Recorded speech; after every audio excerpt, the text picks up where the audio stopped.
les va? Muy buenas tardes, bienvenidas y bienvenidos a este, ya lo hemos anunciado, último capítulo de este ciclo electoral que hemos preparado en ADN y en ADN.cl y que hemos llamado Tu Voz, Tu Voto. Partimos ya hace algunos meses, tuvimos revisando lo que va a pasar con las elecciones a gobernador, las realidades de las distintas regiones de nuestro país y por supuesto también con los candidatos y candidatas a alcaldes y alcaldesas de comunas relevantes acá en la región metropolitana. El día de hoy Santiago está con cielo nublado, extrañísimo el clima en la capital, sale el sol, hace calor, pero a esta hora la Dirección Meteorológica de Chile dice que está nublado, con 17 grados de temperatura en la capital y con una máxima que va a llegar apenas a los 21 grados durante esta tarde. La invitación es a que compartan con nosotros este último programa que va a estar dedicado al análisis, a los factores que hay que mirar la noche del 27 de octubre, cuando ya se cuenten los votos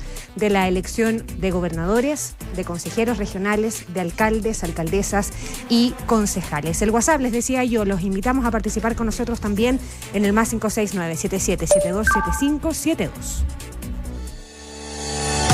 Tu voz, tu voto, tu dato. En estas elecciones se vota por alcaldes, concejales y gobernadores regionales, además de los consejeros regionales. La votación es obligatoria. Todos los ciudadanos inscritos en el padrón electoral deben votar. De lo contrario, arriesgan multas. Para votar tendrás papeletas diferenciadas, una para la votación municipal y la otra para la regional. El horario de votación será desde las 8 de la mañana hasta las 18 horas. Al igual que en votaciones anteriores, quienes deban trabajar durante los días de elección tienen permiso de 2 horas para poder sufragar, sin afectar su salario.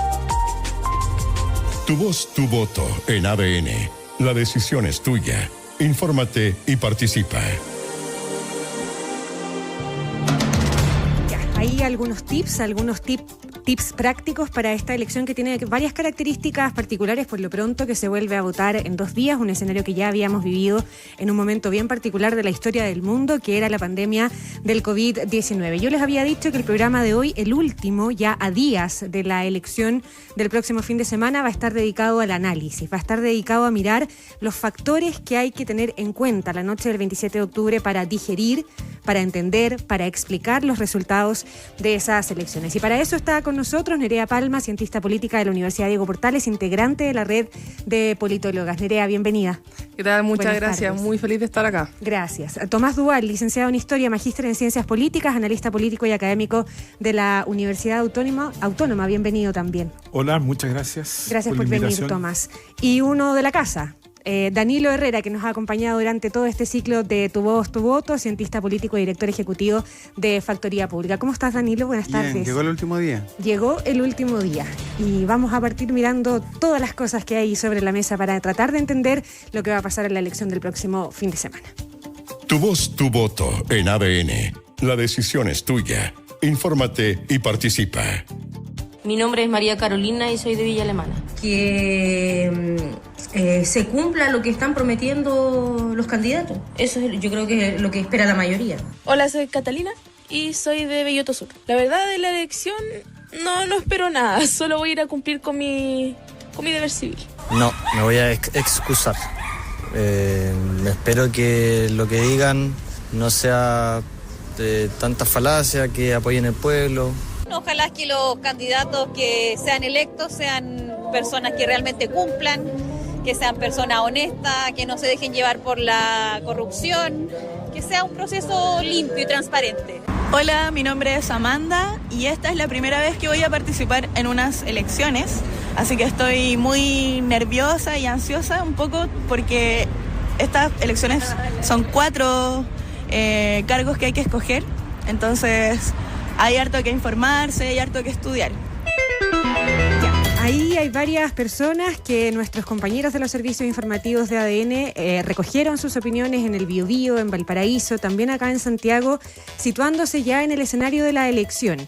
Y en esa lógica, y de acuerdo a lo que escuchábamos, Nerea, Tomás, Danilo, los quiero poner para que partamos en el primero de los factores esto es al azar, digamos, no es porque necesariamente sea el más importante, ustedes me lo van a decir, que es el tema de la participación y el comportamiento que puede tener acá el voto obligatorio, más allá de la discusión que se dio en el Congreso en relación a las multas, sino también como lo complejo que resulta, Nerea, parto contigo, determinar el escenario que se abre en torno a las preferencias que se van a expresar ya con este voto obligatorio. Exacto. Sí, de hecho, bueno, lo que en general muestra la evidencia empírica en la ciencia política a nivel comparado es que para los países que tienen participación electoral obligatoria, en promedio tienen mayor participación electoral. Por lo tanto, lo que nosotros podríamos esperar a nivel comparativo esta vez con Chile, con años anteriores, es que en promedio suba la participación electoral, pero siempre comparando con las mismas elecciones municipales y las elecciones de gobernadores y las elecciones de core. Porque no sería, digamos, exacto comparar elecciones municipales, la participación, con elecciones presidenciales y elecciones legislativas, principalmente porque, de nuevo, otra cosa que muestra la evidencia empírica de la ciencia política es que en la medida en que el cargo que está en disputa, que en este caso podemos analizar gobernadores, alcaldes, concejales, core, en la medida en que más poder concentre el cargo que se está eligiendo, mayor la participación electoral, porque la ciudadanía entiende en el fondo que hay más en juego. Por lo tanto, esa es una de las razones por las cuales podemos encontrar mayor participación electoral en promedio en elecciones presidenciales y legislativas versus elecciones municipales o de gobernaciones o en general elecciones subnacionales. Por lo tanto, una de las primeras cosas que podríamos esperar y que sería esperable de acuerdo a la evidencia empírica y a la evidencia comparada es que en promedio haya mayor participación electoral respecto a elecciones anteriores, lo cual no significa, por supuesto, que sea necesariamente una participación extraordinaria, que seguramente es lo que vamos a conversar acá, pero ya podríamos esperar con respecto a elecciones anteriores que sea mayor la participación electoral. Tomás Duval, ¿coincides con ese diagnóstico, con esa expectativa, con esa proyección? Y dejo también instalada la pregunta para Danilo, además. Aquí uno podría hablar de un votante como asiduo, las personas que siempre van a votar más allá de la obligatoriedad, y el votante que va obligado.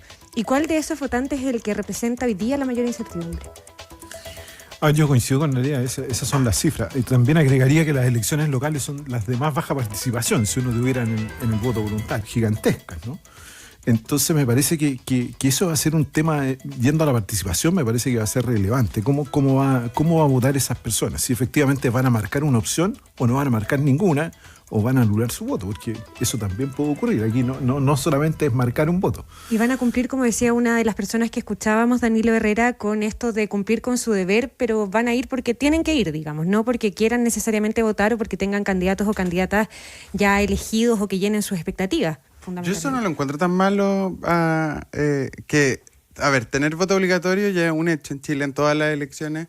El CERVEL estimó, cuando estaba esta discusión de los 2 días, de votar 2 días, que terminó siendo así, estima que va a haber una participación del 85%. Yo creo que eso es demasiado, pero porque el último plebiscito con voto obligatorio tuvo una participación de 84,5%. Entonces estaban esperando más o menos esa misma participación. Yo creo que va a ser va a ser menos, alrededor del 80, 78, 80%, pero eso es muy alto. En la última elección municipal votó el 43% del padrón, entonces estamos prácticamente duplicando la participación en este tipo de elecciones, y claro, la mitad, o quizá un 40%, podemos discutir con Tomás, va a haber una... Votan, por favor. Va a haber van a ser votantes nuevos, y votantes que, como en los plebiscitos obligatorios y como en la elección de consejeros constitucionales, coincido con Tomás que van a haber muchos nulo y blanco, porque... Son votantes nuevos, porque cumplieron 18 años recién y se integran a ese padrón. Son votantes nuevos porque nunca han votado tan bien, incluido en ese paquete. Ya. O sea, porque más allá de la obligatoriedad no fueron a votar. Y a lo mejor han votado en una elección presidencial, pero nunca han votado en municipales. Pero ¿qué pasa con ese voto joven, no? Porque ese voto joven que recién cumplió 18 años, que además vivió un estallido y una pandemia, antes de tener su primera votación, eventualmente. Sí. O sea, yo creo que hay 2 cosas importantes. O sea, uno es que lo que nosotros vemos con los datos es que las personas, cuando a la vuelta de la democracia y el voto era obligatorio, había que inscribirse para ir a votar. O sea, no era inscripción automática como ahora. Y en la medida en que fue avanzando el tiempo, desde que volvió la democracia, los cohortes más jóvenes fueron inscribiéndose a menor ritmo que las cohortes que alcanzaron a inscribirse a los 18 años, al menos a los 18 años en el plebiscito del 88. Por lo tanto, hay personas que van a ser nuevos votantes que tienen 50 años. Y por lo tanto, ese elector en particular, nosotros en general desde la ciencia política, de análisis de datos, la parte más empírica, la parte más cuantitativa, es muy difícil de predecir porque nosotros pues, es un poco más sencillo predecir el voto voluntario porque sabemos cuáles son los determinantes del voto. Ingreso, nivel educacional, en género no hay ninguna variación, pero este votante en particular es súper difícil predecir cuál va a ser su comportamiento electoral, por quiénes van a votar, y en el fondo habrían más o menos 4 opciones: o votar por independientes, ¿ya? O sea, esto de la no confianza con los partidos políticos, ¿cierto? Que lo vemos desde las encuestas hace muchísimos años, que voten por los partidos políticos tradicionales, como por ejemplo los que han básicamente liderado el sistema de partidos desde la vuelta a la democracia. Pueden votar por partidos políticos nuevos, como por ejemplo el Partido Republicano y por ejemplo el Frente Amplio, que no es tan nuevo, pero digamos como Frente Amplio es un partido, digamos. Exacto. Hoy día es un partido único. Y claro, y no es un partido tradicional desde la vuelta a la democracia. O pueden anular o pueden dejar en blanco su voto. Un voto, entre comillas, protesta de alguna forma, ¿cierto? Es difícil de interpretar. Entonces, no sabemos exactamente cómo se van a comportar estos nuevos electores, y de alguna u otra manera eso nos va a ayudar a predecir en cierto sentido lo que van a ser las elecciones legislativas y lo que pueden ser las elecciones presidenciales. Ya vamos a hablar de esos factores en detalle, los independientes, los republicanos, Tomás, pero me quería quedar con un dato que tú entregabas, que las elecciones locales son las de más baja participación entre todas las elecciones, alrededor de un 30%, y eso no deja de llamarme la atención y motiva mi pregunta, que más allá de la obviedad, porque ya sabemos qué se vota, gobernadores, consejeros regionales, alcaldes y concejales, ¿qué se vota en una elección local? ¿Por qué tiene esa sensación la ciudadanía de que es menos importante, cuando uno diría es la más importante, es mi calidad de vida de alguna manera jugada en la elección de un alcalde o de un concejal? ¿Por qué? ¿Cómo se explica esa baja participación en las elecciones locales y, a tu juicio, desde el punto de vista fundamental, qué se vota el 26 y 27? A ver, siempre, ¿por qué baja la participación? Porque efectivamente las personas no lo ven como tan relevante situarse a definir una candidatura a alcalde, concejal o consejero regional, ¿no? No ven relevante en sus opciones muy personales. En una percepción que uno diría es errada. En una percepción que podría ser errada, pero también a eso hay que contribuir que si uno mira un poquitito las campañas que han estado bastante bajo perfil, ¿no? Algunas candidaturas o muchas candidaturas están ofreciendo cosas que los alcaldes no pueden hacer, digamos, los municipios no pueden hacer. Entonces eso también pueden colaborar en seguridad, pero muchas de las cosas que se proponen no están en eso. Entonces eso también a la gente, si la gente sabe tiene mucho más claridad respecto a aquello. Entonces creo que esa convocatoria, eso puede restar también esa participación y no ver lo relevante en cuanto a la injerencia que la comuna tiene en la vida diaria, que tiene muchas, ¿no? Pero no está situada en esa real relevancia estas elecciones locales, digamos. Un buen ejemplo de lo que dice Tomás es cuando la candidata presidencial Evelyn Matei llamó a sus candidatos a las municipales a prometan sobre seguridad, aunque no tengan ninguna atribución, tienen atribuciones en prevención, para la discusión pública y en las campañas. Iluminar una plaza también es parte de la discusión de seguridad. Pero cuando tú le mencionas el tema de seguridad, las personas no se están imaginando en iluminar una plaza o hacer una cancha. Claro, están imaginando mucho más. Y lo mismo con gobernadores, ¿cierto? Esta disyuntiva entre los delegados presidenciales, las atribuciones que tienen y gobernadores. Una figura que además este gobierno, perdona Nerea, prometió eliminar. Exactamente. Eso fue también el reciente jueves y viernes o miércoles o jueves, ya no me acuerdo bien. Escuché el debate de gobernadores y de alcaldes de Arica. Me invitó el Colegio de Periodistas a escucharlo, y esa era una de las cosas que en el fondo yo recalcaba después en el análisis, en el fondo, que había muchas propuestas que por los límites de los cargos de gobernadores y alcaldes en particular, que no están dentro de sus funciones. Entonces podrán tener toda la voluntad y podrán quizás ayudar a la gestión o en el diálogo, en la coordinación, pero que ciertamente que hay un peligro de poner demasiadas expectativas sobre un cargo que realmente no tiene todas las atribuciones que dentro de las promesas de campaña que hemos visto. Igual a mí me gustaría hacer un matiz sobre los alcaldes, estoy completamente de acuerdo. Sobre los gobernadores en particular, me gustaría hacer un matiz porque los gobernadores son cargos electos con muchísima votación, que representan a toda la región. Y son un poder político, claro. Y son un poder político en sí mismo. Entonces la presión que puede hacer el gobernador de la región metropolitana, por ejemplo, es mucho al poder central. El contrapeso es mucho más grande en estos temas que lo podría ser un alcalde de alguna comuna rural o una comuna poco poblada. Pero en lo formal o en lo discursivo, porque ya que mencionaste lo de la región metropolitana, hay una figura como Claudio Rego, que es una figura súper mediática, que tiene un alcance de voz que es muy distinto a otros gobernadores.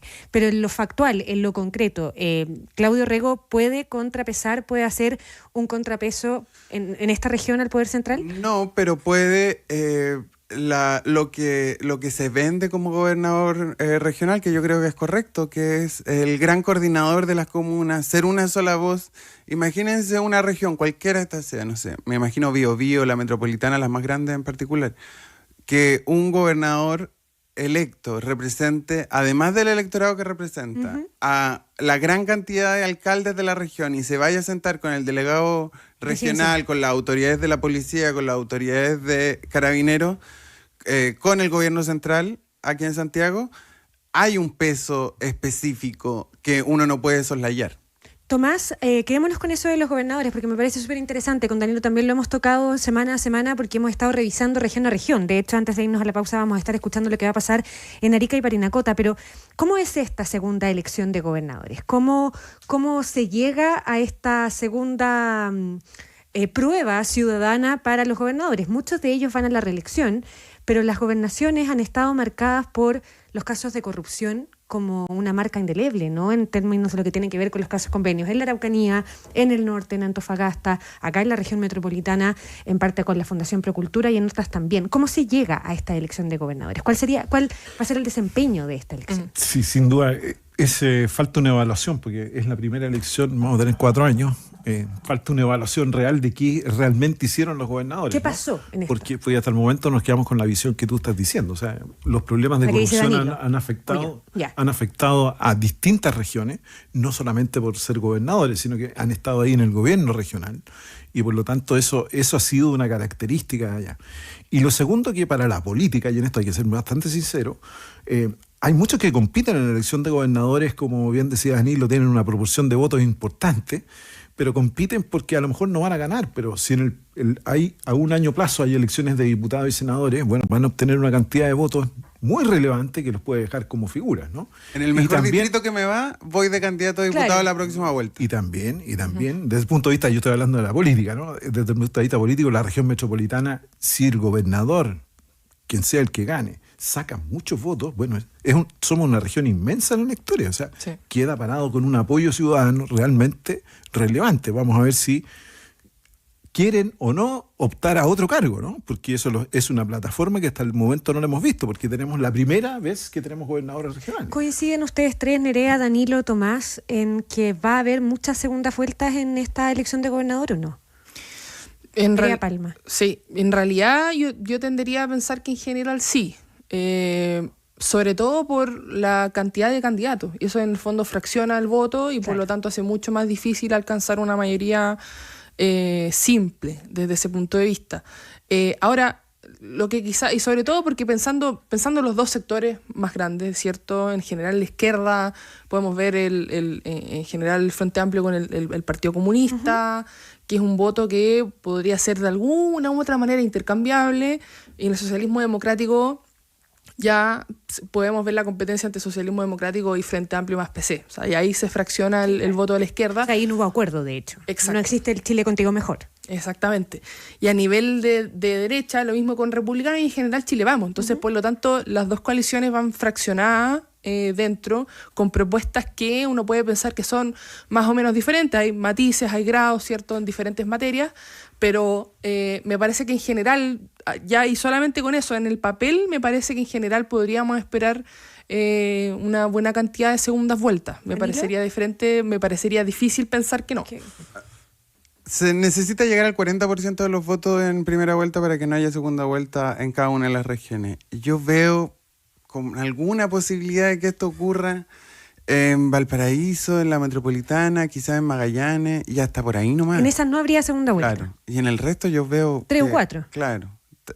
3, pero solo para hacer un punto en la división de los sectores, o sea, es completamente distinto. No es igual la división que hay en la izquierda que hay en la derecha. O sea, el oficialismo compite en 7 regiones. Y hay algunas que son bastante... Y algunas de esas regiones que son bastante anecdóticas. O sea, la candidata de la Federación Regionalista Verde Social en la Metropolitana no le va a hacer cosquillas a Claudio Rego. Hay otras más competitivas, pero pongamos el escenario. O sea, en el oficialismo y la democracia cristiana se compite en 7 regiones. Si sacamos la democracia cristiana porque no es parte del oficialismo, se compite en 4 regiones. O sea, no hay una competencia completa. En cambio, en el otro lado, en Chile Vamos y Republicanos compiten 14 regiones, salvo 2. La Araucanía, que Chile Vamos tiene un gobernador en ejercicio, que el jefe de gabinete de ese gobernador está detenido por el caso Convenio, y en Aysén también. Esas son las únicas 2 regiones donde no hay competencia en la derecha. Entonces, claro, es verdad que hay división en el oficialismo en gobernadores, pero el nivel de competencia ahí, y también tiene que ver algo que lo vamos a tocar, supongo, que es la discusión en la derecha de cuál es el eje dominante en la derecha, si es republicano o Chile Vamos. Tomás, para cerrar el tema de las gobernaciones y la segunda vuelta, ¿el diagnóstico es compartido con Nerea y con Danilo?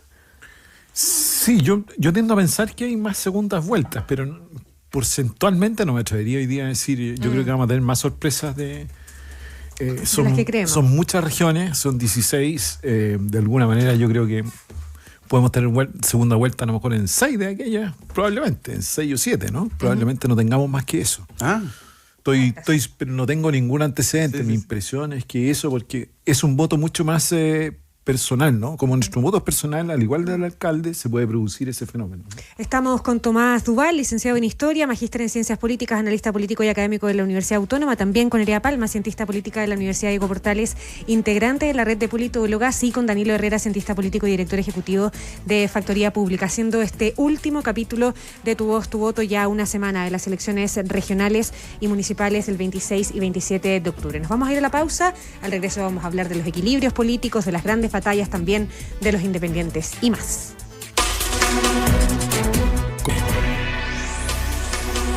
Con 32 minutos, domingo 20 de octubre, el fin de semana justo previo a la elección regional y municipal del próximo 26 y 27. Estamos aquí con Tomás Duval, licenciado en Historia, magíster en Ciencias Políticas, analista político y académico de la Universidad Autónoma, también con Danilo Herrera, cientista político y director ejecutivo de Factoría Pública, y Nerea Palma, que nos acompaña también, es cientista política de la Universidad Diego Portales, integrante de la red de politólogas. Hoy estamos en YouTube con este Tu Voz, Tu Voto, y ahí nos llega un mensaje de Claudio Álvarez, que nos permite abrir este espacio con esto que habíamos dejado pendientes. Y él dice: ¿cómo se puede entender la irrupción de tanto candidato independiente en estas elecciones? Y él contesta: al parecer ya la gente no cree en los partidos. Lo hemos conversado también semana a semana, es un factor bien relevante para esta elección. Tomás, estaba revisando que los candidatos 100% independientes son 10 para gobernadores, 687 para alcaldes y 85 a las concejalías. Los independientes con cupo de partido son en gobernadores 27, en candidatos a alcalde 396 y en concejales 7.525. Contestémosle a nuestro auditor, ¿cómo se puede entender primero la irrupción de tanto candidato independiente en esta elección? Yo diría básicamente porque obviamente hay un desprestigio de la política y eso es el marco. Los independientes no son nuevos, ya tenemos evidencia hacia atrás que vienen creciendo fundamentalmente las candidaturas y los electos. Uh-huh. Entonces no es una cosa que hoy día quizás lo vemos con mayor intensidad, ¿no? Por el número que tenemos de candidatos. Yo diría que hay un desprestigio de la política, eso se nota claramente, porque si uno mira la propaganda que está en las calles de la ciudad, por lo menos, no encuentra un logo de un partido político. Encuentra caras bonitas, algunas frases, pero no encuentra algún logo. Y uno dice, bueno, ¿juntaron firmas? No, fueron apoyados por un partido político. Y yo creo que ese es un error de los partidos políticos. Están perdiendo un arraigo importante en la ciudadanía, digamos, desde el punto de vista de los propios partidos. Pero sin duda es un disgusto frente a la ciudadanía y tratar de llegar o esta figura de independiente que yo creo que no son tan independientes, tienen sus ideas políticas, cada uno definido, porque hay algunos independientes que fueron alcaldes frente a coaliciones, otros que no. Bueno, hay distintos tipos, pero me parece que el independiente sí tiene ideas políticas. Ahora, es una figura que ha ido creciendo en el mundo municipal y yo creo que eso va a ser una constante en adelante. Ahí hay que tener la evidencia que después a lo mejor nos va a tocar en las próximas elecciones también un número de independientes relevante. Nerea, solo recordemos el proceso constitucional, sí, donde claro, los independientes... supuesto, sobre todo el primero. Nerea, en esta lógica, siguiendo el análisis también de Tomás, ¿qué consecuencias tiene esto de la irrupción de tantos independientes? Primero porque el diagnóstico ya más o menos es compartido, ¿no? Sí. El fraccionamiento, la mala evaluación ciudadana de los partidos, pero ¿qué consecuencias tiene esto en la política en general? Eso primero. ¿Y qué consecuencias tiene también para la propia elección y para los propios partidos? Te lo pregunto en la lógica de que en algún momento vimos que los partidos dejaron fuera a candidatos que lo que pasó en Peñarolén, lo que pasó en otros lugares, que finalmente ahí pueden terminar perdiendo los municipios por no apoyar a esa persona que terminó yendo independiente. Exacto. Sí, bueno, claro, o sea, efectivamente la desconfianza, y no solamente, a mí me gustaría remarcar, no solamente los partidos políticos, sino que en general la desconfianza en las instituciones políticas es algo que nosotros estamos viendo en Chile por lo menos desde el 97 en adelante, ¿ya? Lo mismo con que empezó a bajar la inscripción en los comicios electorales y empezó a bajar la participación electoral. Son dos procesos que parecieran que van de la mano. Eso por un lado. Y por otro lado, entonces, a nivel de independiente, las consecuencias que eso puede tener es que evidentemente el voto se dispersa más, sobre todo porque hay independientes e independientes. O sea, no es lo mismo que haya un independiente fuera de pacto y que sea, entre comillas, como 100% independiente, que dicho sea de paso, es bastante complejo desde el punto de vista más práctico si es que algún independiente, 100% independiente, entre comillas, aunque no existe 100% independiente, asuma un cargo público, porque ¿a quién le rendimos cuentas después? Sí, claro. ¿Cierto? O sea, esa persona después se va a dejar el municipio, deja la concejalía, deja la gobernación y después a quién le pedimos la cuenta, ¿cierto? ¿Se puede poner ahí el caso de Cris Naranjo destituida como gobernadora en la región de Coquimbo, por ejemplo? Ese podría ser un ejemplo digno de analizar, me parece a mí, porque en general, y también lo vimos en la primera convención, ¿cierto? O sea, es súper difícil traspasarle la cuenta después, porque en el fondo de lo que se trata en las elecciones, de lo que se trata la democracia, en su esencia misma es la accountability, es la capacidad, ¿cierto?, de, bueno, no me gustó cómo lo hizo este partido, esta coalición, en esta elección, y por lo tanto ahora la siguiente elección la castigo, voto por la del frente. Y eso no existe en los independientes en general. Y por lo tanto ese es un riesgo que los sistemas de partidos con altos niveles de fraccionamiento y donde irrumpen candidatos independientes de manera bastante importante, que eso está por verse en este caso, esos son los riesgos en términos prácticos. Ahora uno tiene que entender, Danilo, pensando que el elector, la electora vota responsablemente cuando lo hace por personas independientes, ¿sabe de esos riesgos? Y está buscando, o sea, son más las cosas positivas que ve en la independencia que las negativas, ¿no? O sea, a ver, que me quiero sumar a lo que decía Tomás sobre esto parte desde la ley antidíscolo. La ley antidíscolo del 2011 termina entregándonos en el 2012 41 alcaldes electos fuera de pacto. Después, 4 años después, pasamos a 52 electos. Después, en la última elección, 105 electos fuera de pacto.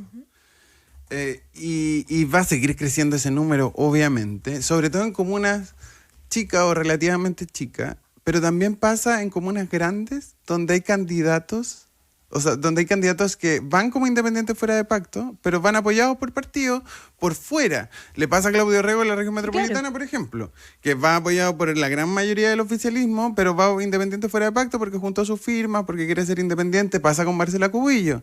la académica de los 17 millones de pesos mensuales en Las Condes. También va independiente, pero va apoyada por los partidos por fuera.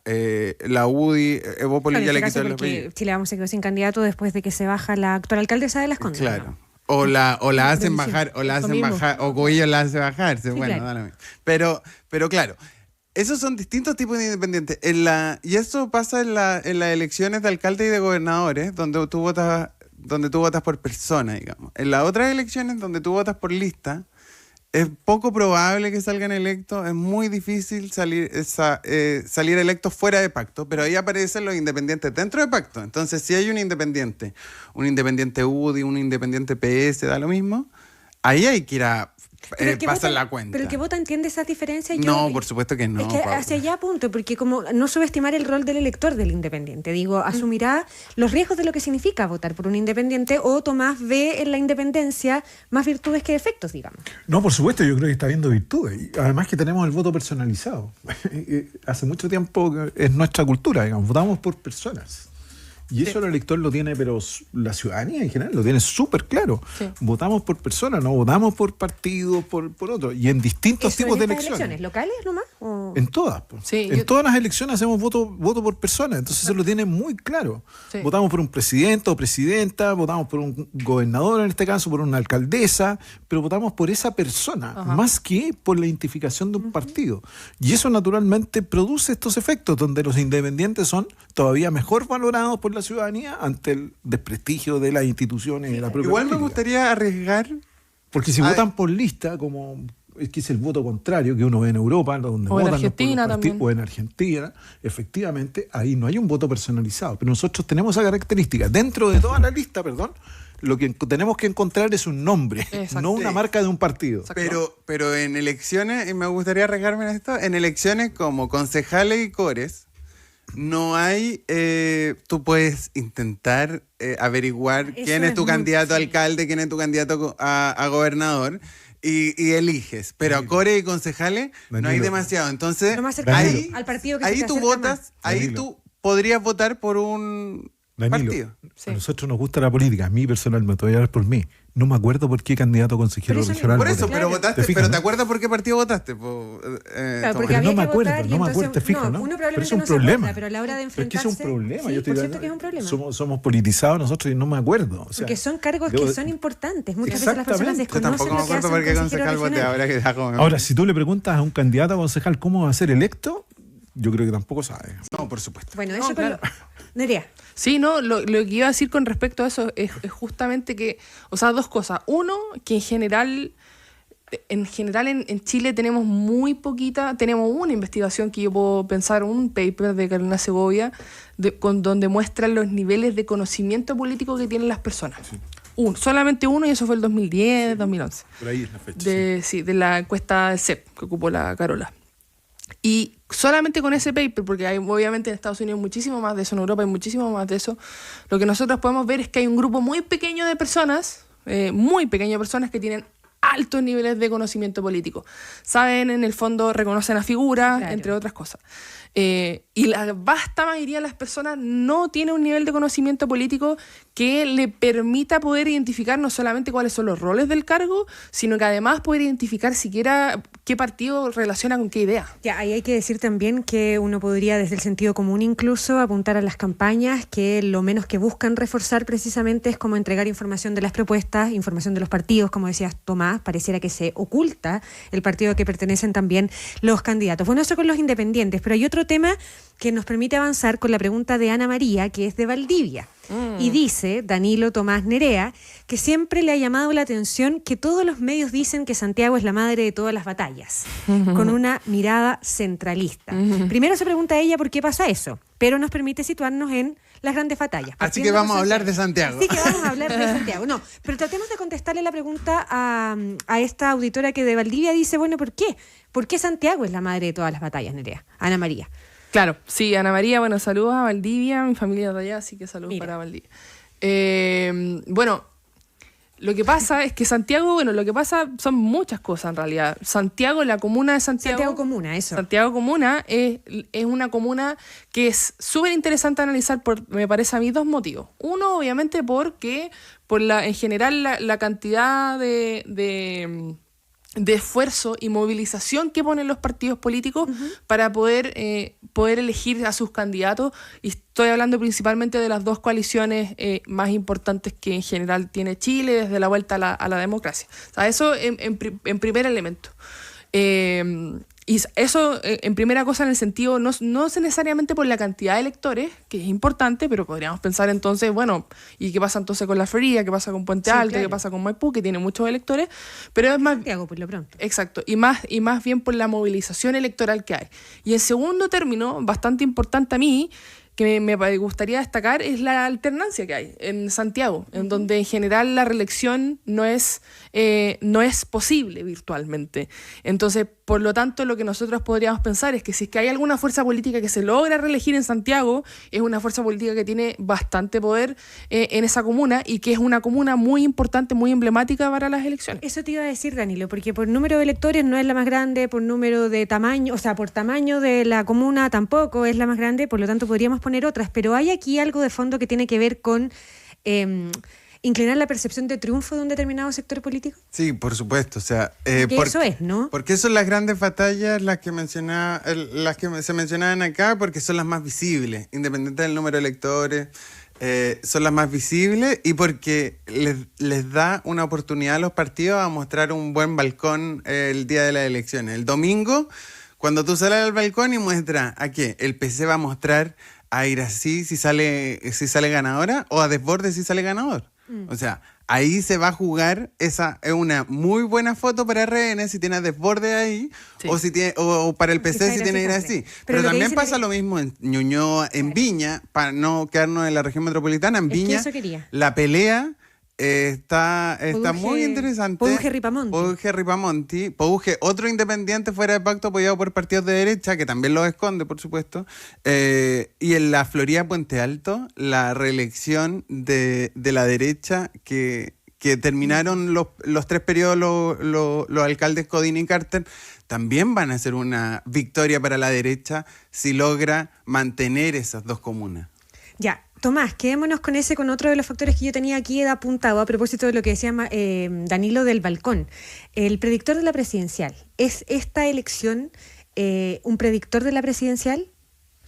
Yo no me atrevería a decir hoy día que eso es así, tan relevante. Pero ¿no se ha leído así con el paso de la historia? Porque produce un cambio en el clima político. El resultado produce un estado de ánimo distinto en las fuerzas políticas. Creo que eso es lo que produce. Y ese cambio en las fuerzas de ánimo en los estados, que produce un resultado, porque vamos a ver el día 27 que algunos van a crearse ganadores y perdedores, va a encontrar elecciones difícil. No se ganan y se pierden, se explican. Por eso.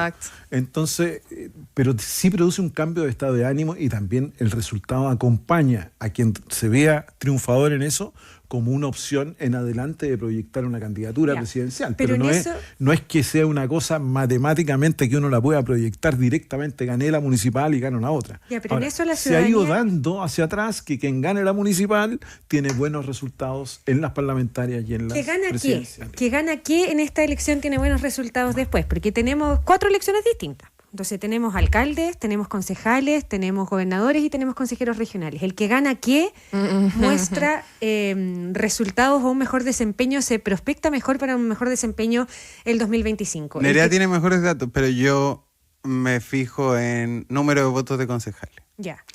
Pero, por ejemplo, si la oposición hoy día tiene, voy a poner una cifra porque no la tengo, tiene 100 municipios y saca 150 municipios, también ganó. Es que depende de cuántos municipios, de cuáles municipios. Ya, pero es que por eso, en el caso de los gobernadores, hoy día la derecha tiene un solo gobernador. Por lo tanto, si gana 2, la derecha ya ganó. El doble. ¿Cómo leemos ese resultado? O si ya ganó, en gobernadores ya ganó. Por eso. Sí. Yo creo que ya ganó. O sea, no sé cuánto, pero... Lo que yo creo, claro, en lo que es un poco difícil para el oficialismo actual es que evidentemente por la cantidad de municipios que tiene el oficialismo, por la cantidad de gobernaciones que tiene el municipio, el que hoy día son más municipios y más gobernaciones. Exacto, oficialistas, porque le fue muy bien en el ciclo anterior. Claro, exacto.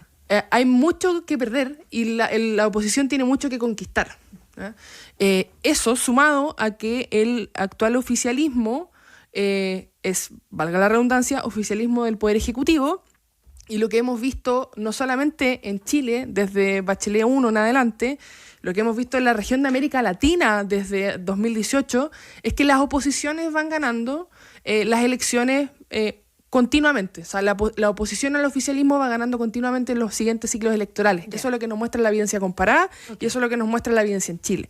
Por lo tanto, de alguna manera, lo que nosotros podríamos esperar es que ese espacio de conquista de la oposición, que pasa que en esta vez la oposición es de derecha, pero perfectamente podría haber sido al revés, tiene mucho que conquistar y por supuesto que tiene la agenda de la mano. O sea, en el fondo lo que se ha discutido en el gobierno de Boric en adelante, y obviamente eso también manda hacia abajo a nivel subnacional, es lo que la oposición está más cómoda, que está muy relacionado con seguridad.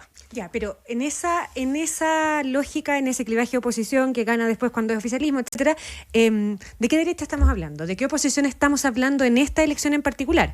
Y les pongo sobre la mesa el posible buen resultado del Partido Republicano, del que hablan muchos, y también la irrupción de otros partidos de derecha como Danilo Herrera, el Social Cristiano, que lo hemos tocado en particular en este Tu Voz, Tu Voto. A ver, yo estoy de acuerdo con Tomás que hace un mes la derecha iba a ser la gran ganadora de estas elecciones por dos motivos. Uno, por la baja aprobación del gobierno, o relativamente baja, en torno al 30%, y el mal resultado que tuvo la derecha en las últimas elecciones del 2021. Porque, por ende, como tiene un mal resultado del 2021, tienes muy poco que defender.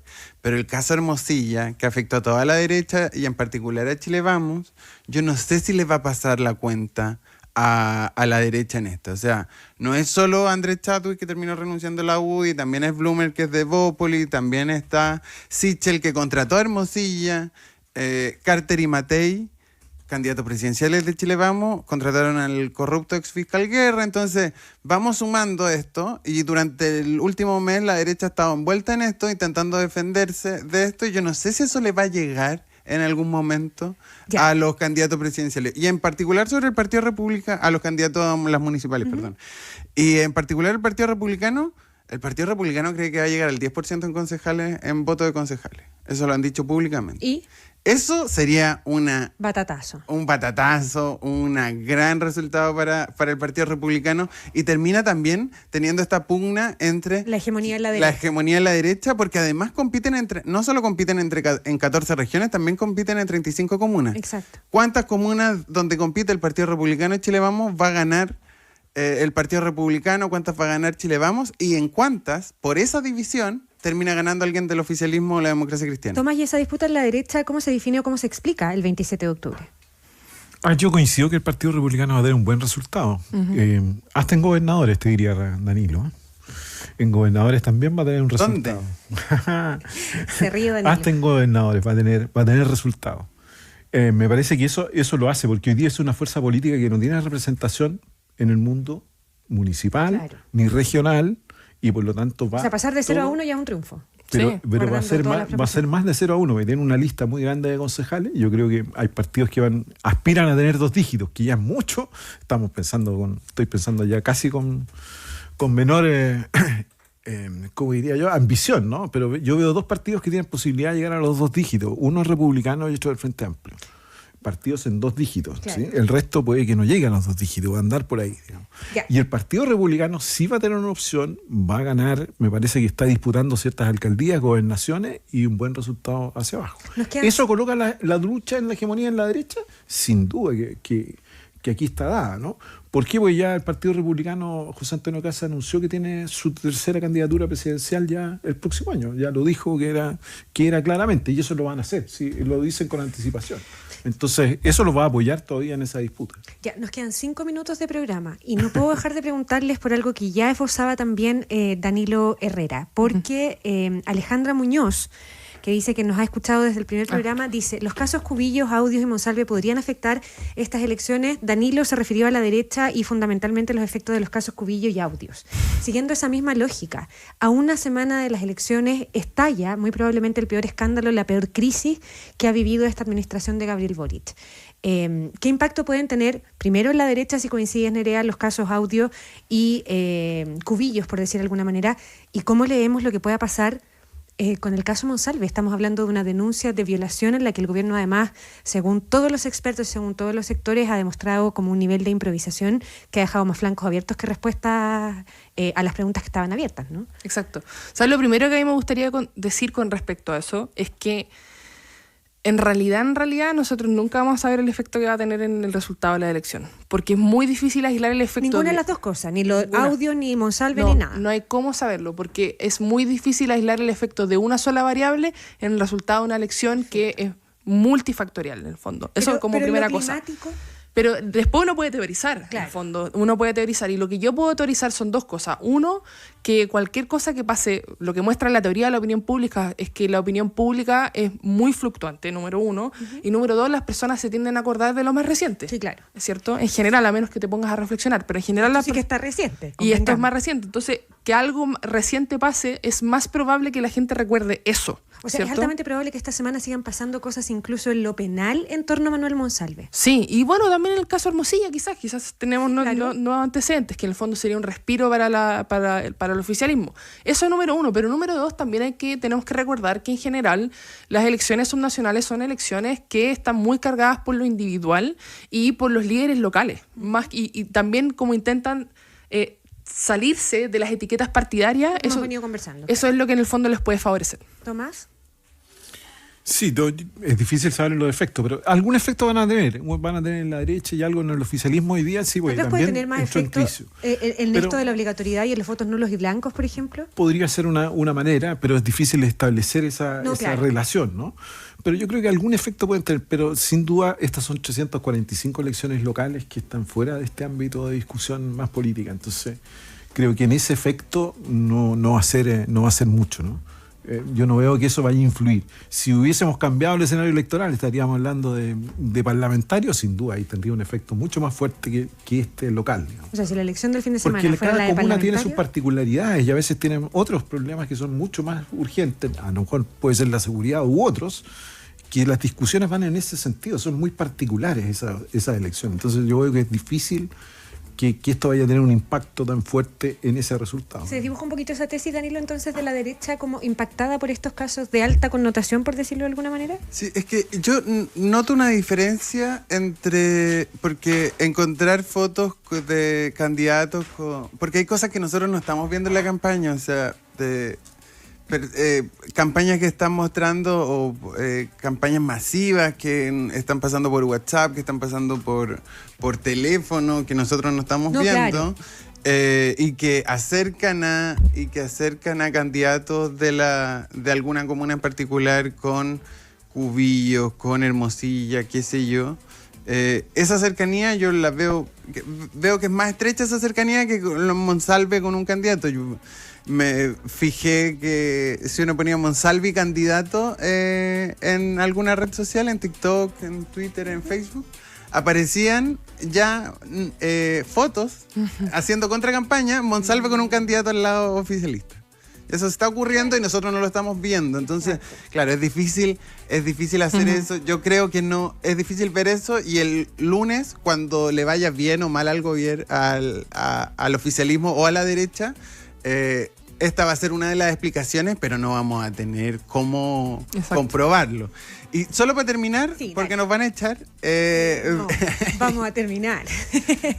Yo también quiero ver cómo el tema presidencial, agarrando lo que decíamos antes, el tema presidencial en estas elecciones. O sea, ¿cómo le va a ir Belolio en Providencia por la comuna que hoy día gobierna Matei? ¿Cómo le va a ir al candidato Reyes en la Florida? Y si pierde, Carter pierde toda posibilidad de ir. Carter, claro. Pierde toda posibilidad de ir de ser candidato si perdiste en tu comuna. La victoria de Maipú, ¿cuán aplastante va a ser de Tomás Bodanovich? Porque esa elección está lista. cuán aplastante va a ser la victoria de Tomás Bodanovich, si va a ser la carta del Frente Amplio a las primarias presidenciales. Cuente los votos primero, Danilo, siempre hay que Ya, esperar a bueno, contar los hablamos votos. el domingo en la noche a ver si Tomás Bodanovich no va a ganar en Maipú. Los tres. Perfectamente, Hay que contar los votos. Y en la región metropolitana, ¿qué pasa si Orrego, Claro. si Claudio Orrego gana en primera vuelta? Sí. ¿Tenemos a uno de los primeros candidatos presidenciales? Ya, pues Danilo Herrera, cientista político, director ejecutivo de Factoría Pública; Nerea Palma, cientista política de la Universidad Diego Portales, integrante de la red de politólogas; Tomás Duval, licenciado en Historia, magíster en Ciencias Políticas, analista político y académico de la Universidad Autónoma. Ha sido un gusto, muchísimas gracias a los tres por venir en este escenario que es tan relevante ya cuando queda una semana para una elección importante por todos los factores que aquí pusimos sobre la mesa. Que les vaya muy bien. Muchas gracias, buenas Gracias por la tardes. invitación. Gracias por venir. Oye, gracias también a quienes nos han escrito por WhatsApp, a Alex Iturra de Chillán por estar escuchando, a Claudia Valdés de Valparaíso, Sofía Marambio de La Serena. Gracias a Servicios Informativos de ADN, a todo el equipo de ADN.cl y fundamentalmente a Marcelo Suárez, que ha tenido la producción a cargo de este ciclo de ADN Tu Voz, Tu Voto. Nos vemos el próximo fin de semana. Mañana con ADN Hoy, pero el próximo fin de semana ya con todas las elecciones desde las 7 de la mañana, en vivo y en directo desde cada región del país. Que estén bien, que descansen este domingo. Chau, chau. Las claves y el análisis de la elección de octubre están en la 91.7. Esto fue Tu Voz, Tu Voto en ADN. Elecciones 2024. La voz de quienes quieren asumir un sillón municipal. Tu Voz, Tu Voto en la 91.7. ADN. Actualidad de